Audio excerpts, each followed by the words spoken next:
Okey, Assalamualaikum warahmatullahi wabarakatuh dan selamat sejahtera. Respon sikit dengar tak? Waalaikumsalam. Waalaikumsalam. Okey. Okey, kita jumpa lagi untuk matematik etang 5 pada hari ini. Okey, iaitu tajuk permodelan matematik. Okay, ini merupakan tajuk baru dalam matematik SPM awak lah, start pada tahun ni. Okey, kita tengok permodelan matematik, kita tengok muka surat, muka tab awak 226. Okey, 226. Okey, ni saya ada buat slide sikit lah. Okey, tak apa, sekejap.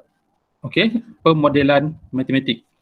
Okey, kita akan menerangkan apa dia permodelan matematik. Apa dia permodelan matematik? Okey, kalau kita tengok, kenaikan, okey, tengok soalan dia kata dunia kita dipenuhi dengan pelbagai soalan penting yang tidak terjawab. Okey, maksud dia kenaikan paras laut akan memberikan kesan kepada negeri pesisir pantai di Malaysia. Contoh lain, berapakah kos perbelanjaan untuk belajar di kolej atau di universiti dalam tempoh 10 tahun akan datang? Apakah jumlah penduduk di Malaysia? Adakah jumlah penduduk di Malaysia akan melebihi 40 juta orang? Soalan dia. Adakah ciri-ciri mangsa jenayah cyber dapat dikenal pasti dengan mengkaji tabiat seseorang itu melayari internet? Okey, saya ada slide kat sini sebenarnya. Okey, kita tengok ni. Okey, jadi kita kata segala persoalan ni kita sebenarnya boleh jawab tak? Okey. Dia tak ada, kalau kita jawab pun dia tak ada satu maklumat yang lengkap. Okey, iaitu apa? Dia merupakan satu model matematik lah, kita boleh katakan dia model matematik.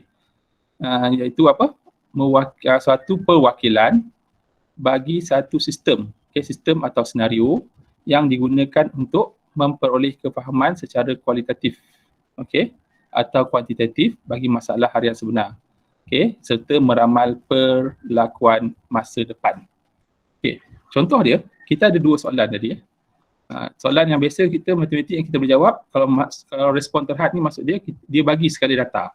Contoh dia, di bandar A, ini awak boleh rujuk kotak lah kan. Ni saya buat translation, terjemahan lah, ringkasan dia. Di bandar A, dia kata terdapat 40 orang penduduk. Ini soalan matematik biasa lah.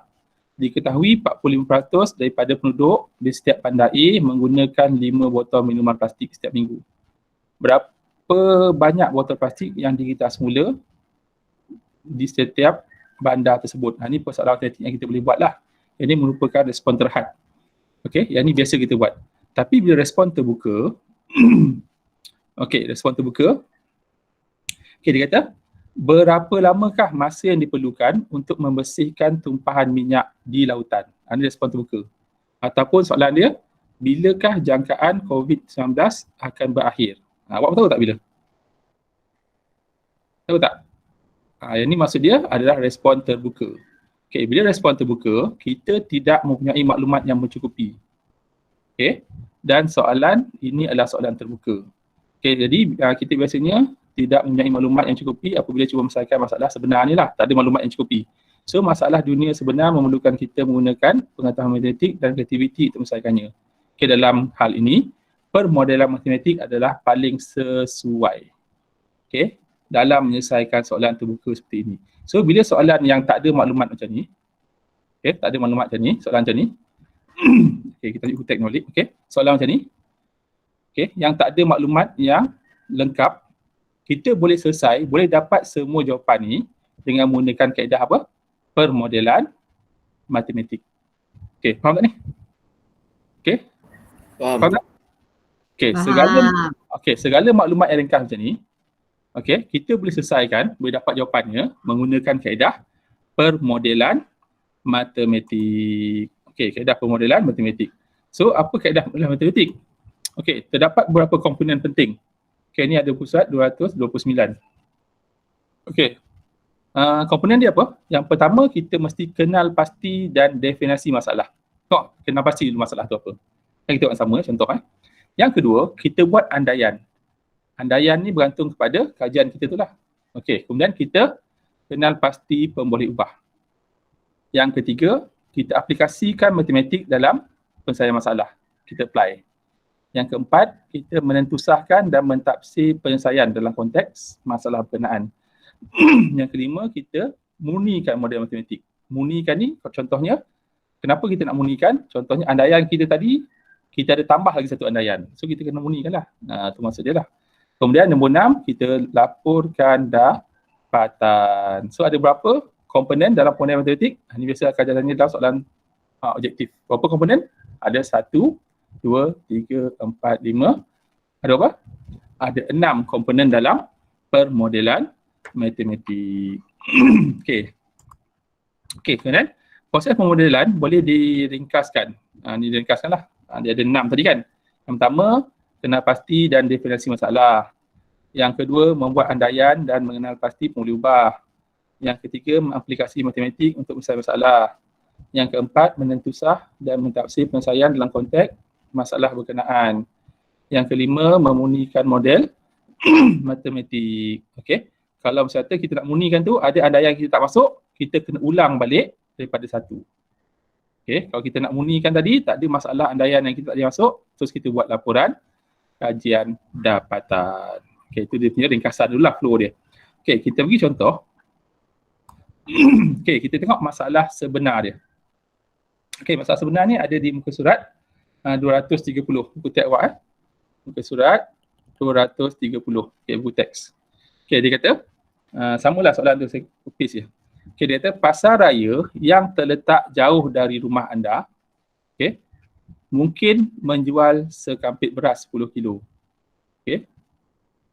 Okey, contohnya kita duduk di Rembau, mungkin pasar raya tu adalah Zimat atau Fresco lah satu Fresco.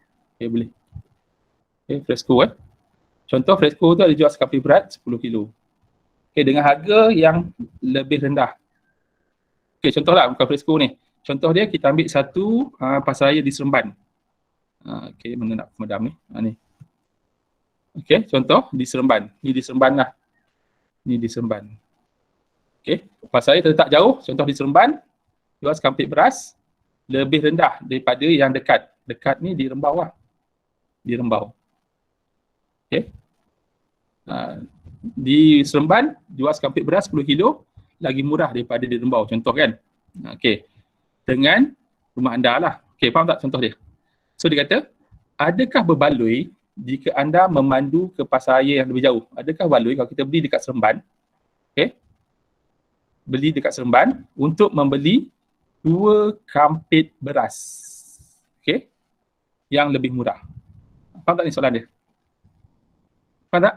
Contoh kita ada 2 pilihan. Nak beli beras 2 kampit beras, okey, yang berat dia 10 kilo lah, yang besar tu Okey, kita ada pilihan nak beli di Seremban. Okey, Seremban contohnya di Seremban Tesco lah. Tesco, kita nak beli 2 kampit beras. Okey, adakah berbaloi kalau kita beli 2 kampit beras di Tesco berbanding dengan kita beli beras di Zimat contoh dia ataupun di Fresco? Okey, ni masalah dia. Okey, faham tak tu salah dia? Faham. Okey, faham ni contohlah dia kata soalan tuka macam ni lah. Okey, soalan ni senang je. Kita nak beli 2 kampit beras di Seremban. Okey, adakah dia berbaloi? Okey, berbaloi jika kita nak pergi buat kereta pergi Seremban. Hari ni kita ambil kes COVID lah kan, tak boleh lintas daerah semua lah. Okey, kemudian kita nak beli 2 kampit beras di Seremban berbanding kita beli di Rembau saja. Okey, itu persoalan dia. Okey, boleh tak ni? Jadi soalan ni adalah soalan terbuka. Okey, apa yang kita perlu buat? Kita balik kepada model matematik kita tadi. Iaitu komponen kita mengenal pasti. Yang pertama kita kenal pasti. Okey, kenal pasti dan definisi masalah. Okey, apa dia masalah dia? Okey, kenal pasti dan definisi masalah. Okey. Kita nak kenal pasti, dia kata harga sekampit beras 10 kilo dan kos petrol. Nanti kita kena ambil lah. Sebab dia kata sekampit beras dan kos memandu. So memandu tu adalah petrol. Kita tak ambil masa ni kita ambil masa tu lain. Kita ambil 2 dulu. Kena pasti masalah. Kalau masa tu dah panjang. Okay, kita ambil 2 dulu. Okay. Faham tak ni? So mengenal pasti masalah ni bergantung kepada awak. Apa yang awak kenal pasti masalah tersebut. Okay. Katakan kes ni kita ambil sekampit beras 10 kilo dan petrol saja. Okay. Boleh tak boleh? Boleh. Okay. Kemudian tentukan kedudukan 2 buah pasar raya dan jaraknya masing-masing dari rumah yang berbeza. Okey, maksud dia kita tengok kedudukan pasaraya. Ni rumah awak, ni mungkin pasaraya A, ni mungkin pasaraya B. Okey, alright. Kemudian cari maklumat yang berkaitan di internet. Misalnya harga sekapit beras di dua buah pasaraya berkenaan. Dapatlah maklumat di pasaraya A berapa harga dia, pasaraya B berapa harga dia. Okey. Kemudian jarak setiap pasaraya dari rumah, tengok jarak dia berapa. Jarak dia berapa. Kemudian harga petrol semasa. Sebab kita nak tengok harga petrol, kos petrol. Kemudian kadar penggunaan petrol, kereta dan sebagainya. Ini dia punya definisi. Ini bukan projek lah kan. Okey, nombor 2, kita buat andaian. Okey, andaian dia apa? Andaian dia adalah rumah pasaraya A dan B berada pada satu garis lurus. Andaian kita adalah ni rumah awak, rumah pasaraya A dan pasaraya B berada pada satu garis lurus. Maksud dia, contoh dia Rembau, okey, contoh rumah awak dekat mana katakan Taman Serembau kan, TSR contoh. Okey, awak nak pergi ke Fresco. Kemudian jalan terus ke Tesco. Contoh. So dia kata apa? Rumah pasaraya A dan pasaraya B berada satu garis lurus. Okey. Kemudian memandu kereta semasa ke pasaraya. Okey. Andaian kita awak mandu kereta lah. Tak ada naik bas. Kalau naik bas kan lain nak cerita kan. Tu dah andaian lain pula. So andaian kita ada yang pertama, kita anggap rumah pasaraya A dan B berada pada satu garis lurus. Yang kedua, mandu kereta semasa ke pasaraya. Alright. Yang ketiga, membeli N kampit beras dan cap beras yang sama. Okey, kita beli berapa kampit beras? Dalam kes ni dua kampit beras dan jenis yang sama. Kalau jati, itu jatilah. Okey, di pasaraya A dan pasaraya B. Itu andaian kita. So andaian yang dilakukan biasanya dimulakan dengan pemboleh ubah paling mudah. Okey, pemboleh ubah paling mudah lah. Okey, kemudian bila kita dah buat andaian, kita kenal pasti pemboleh ubah tadi. Okey, contohnya harga kita letak sebagai P, ni P. Harga price P. So PA mewakili harga sekampit beras di pasaraya A. Ini andaian kita lah. So PB harga sekampit beras di pasaraya B. Okey, boleh ikut? Boleh. Alright. Kemudian bilangan, N adalah bilangan kampit beras 10 kilo yang dibeli. Kemudian beza, D ni andaian kita, D beza different dalam RM yang dibayar oleh pembeli beras. Maksud dia, kita tengok beza beli di pasaraya B dan beli di pasaraya A. Itu dia punya pemboleh ubah. Kemudian S adalah jarak.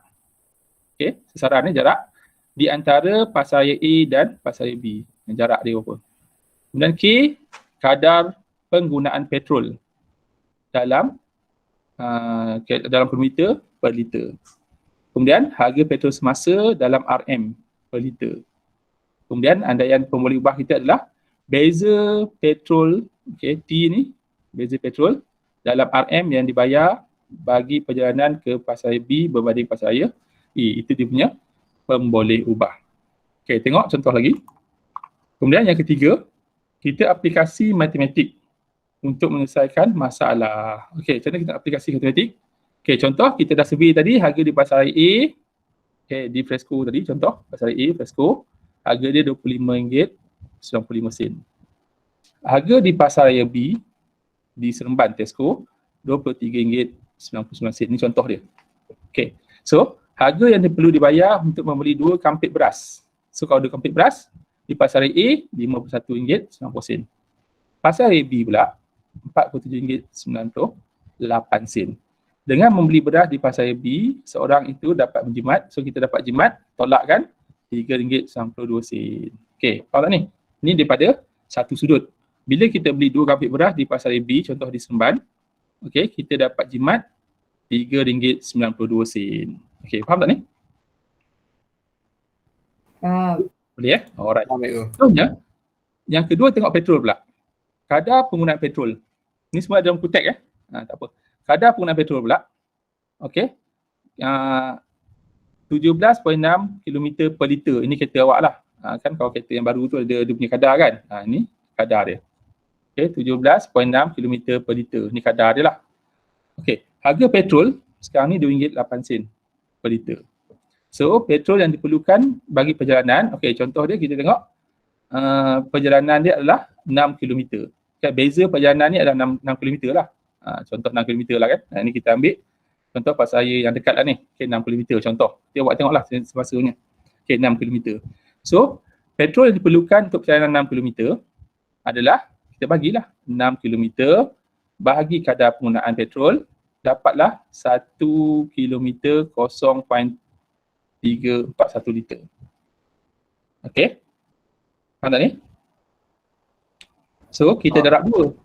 Darab 2 kenapa? Sebab pergi balik. Pergi dan balik. Beza dia. So, darab 2, darabkan dengan harga petrol RM2.08, dapatlah RM1.42. So, kos petrol, kalau kita beli di A tadi, dan beza beli di B, pertambahan dia adalah RM1.42. Okey, itu maksud dia. Beza dia, kalau kita beli di B, kos kita akan tambah RM1.42. Kalau beli di A, tak adalah. Okey, jadi, wang dapat dijimatkan apabila membeli 2 kampit beras 10 kilo di pasaraya B. Okey, bila kita beli kat pasaraya B, beza tadi tolak dengan kos petrol, so beza dia RM2.50. Okey, maksud dia bila RM2.50 kita boleh jimatkan duit RM2.50. Okey, kalau kita beli dekat pasaraya B contoh dia. Okey, kita tengok nombor 4 pula. Kita nak menentusah dan mentafsir persaian dalam konteks masalah berkenaan. Okey, macam mana nak sahkan? Okey, kita tengok D ni tadi beza harga. So pasaraya A tolak pasaraya B darab 2. So ni beza dia tadi. Okey, jika beza harga tadi lebih daripada beza petrol. Okey, beza harga ni lebih daripada beza petrol, maka lebih jimat beli di pasaraya B. Faham tak ni? Lebih jimat beli di pasaraya B. Okey, contoh ni Okey, beza harga tadi, beza harga ni tolak dengan beza harga petrol tadi. Okey, kalau dia lebih daripada harga, kalau ada lebih kalau ada lebih, maka lebih jimat beli di B lah. Itu maksud dia. Okey, boleh tak?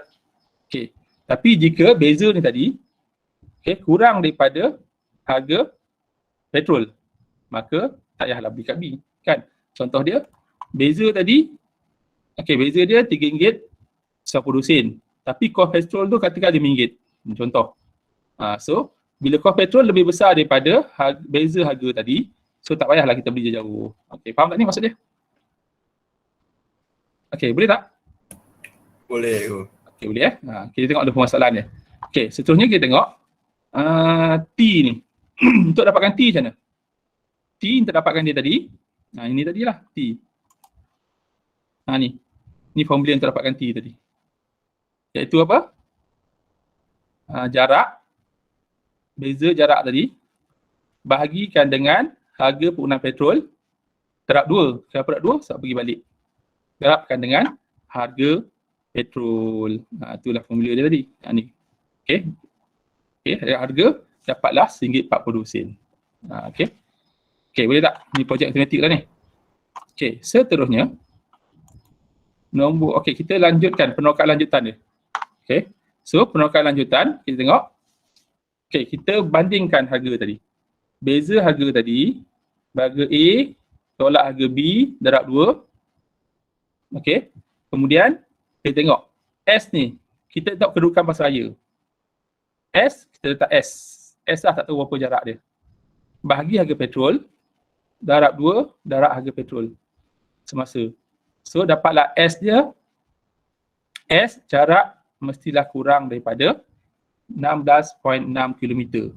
Maksud dia, bila beza jarak, pasaraya A dengan pasaraya B, A ke B tadi, jarak dia lebih daripada 16.6 km, so tak payahlah kita beli dekat pasaraya B, dia dekat je lah.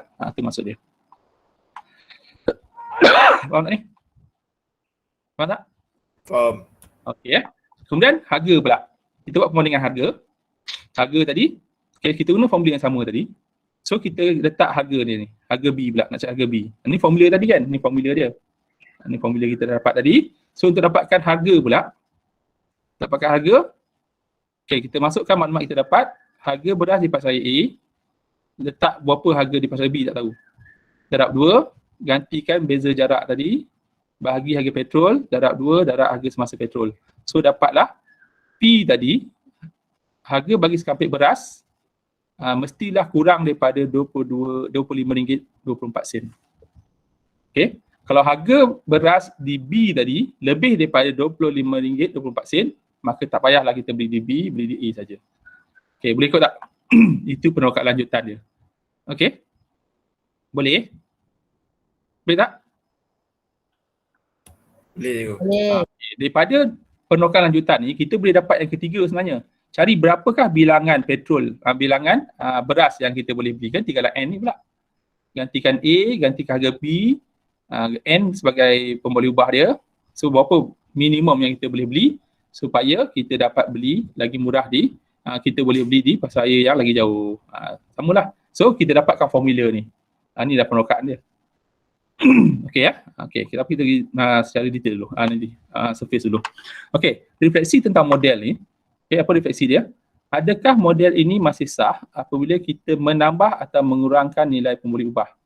Misalnya jika semua pemboleh ubah dikekalkan tetapi mengurangkan nilai S. Sasaran tu kita kurangkan, iaitu jarak antara pasar A dan pasar B, adakah nilai T akan berkurang? Okay, iaitu beza kos petrol yang dibayar bagi perjalanan B ke banding A. Kemudian, adakah jawapan yang bernilai negatif boleh diperoleh? Ni kita buat refleksi kita lah. Adakah andaian kita relevan dan boleh dipertahankan? Kemudian, adakah model ini mengikut andaian yang dibuat? Adakah terdapat andaian lain? Kemudian, bagaimana jika andaian kita tidak betul? Bagaimana hal ini boleh memberi impak pada jawapan? Soalnya, refleksi kita, bagaimana jika senario yang diberi berubah sedikit? Okey, adakah keputusan yang diambil berubah banyak atau sedikit? Sejauh manakah perubahan ini mempengaruhi keputusan yang dibuat? Itu dia punya refleksi lah. Okey, tengok nombor 5 pula. Kita nak memurnikan model. Okey, contoh pula.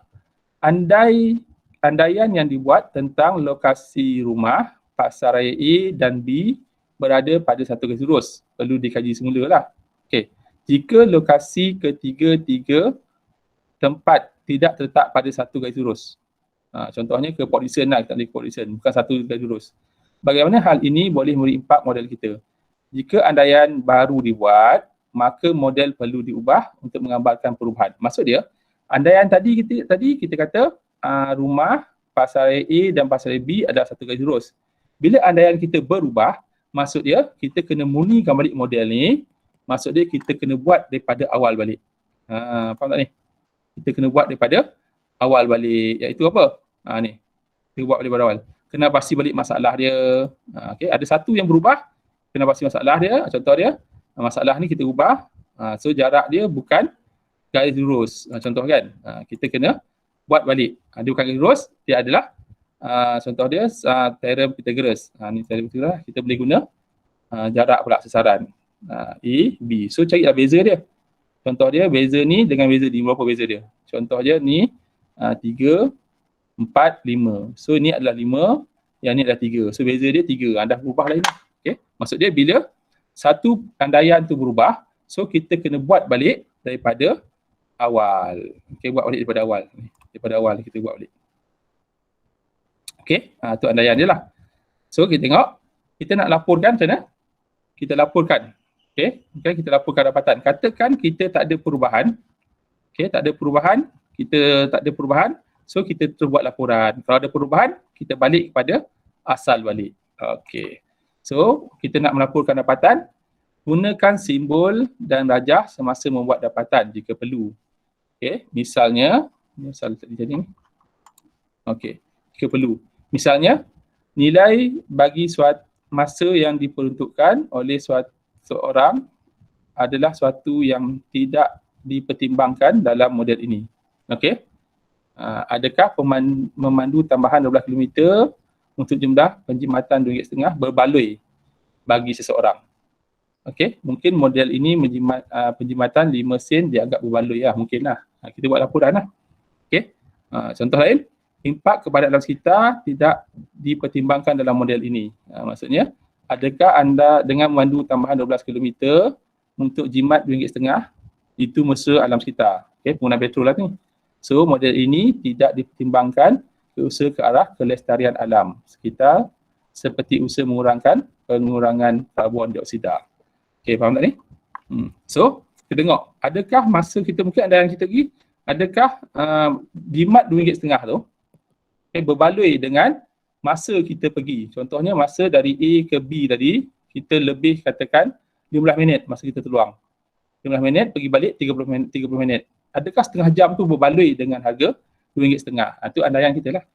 Okay, kita boleh buat laporan kita.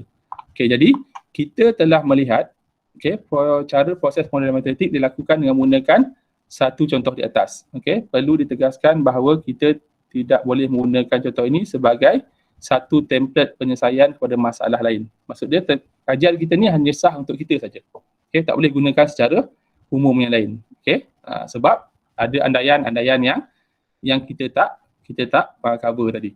So, dalam penyelesaian masalah melalui pengulangan matematik, setiap individu atau kumpulan mempunyai idea, kemahiran dan persepsi yang berbeza. Maksud dia, kalau satu kumpulan A buat, andaian dia 2 tadi.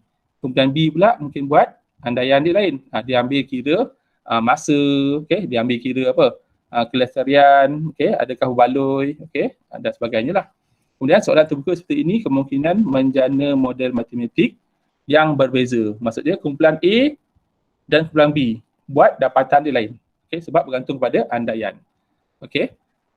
Tetapi masih sah dengan menggunakan jawapan yang berlainan. Maksud dia walaupun jawapan berlainan, dia tak sah lah sebab berdasarkan andaian dan dapatan awak tadi.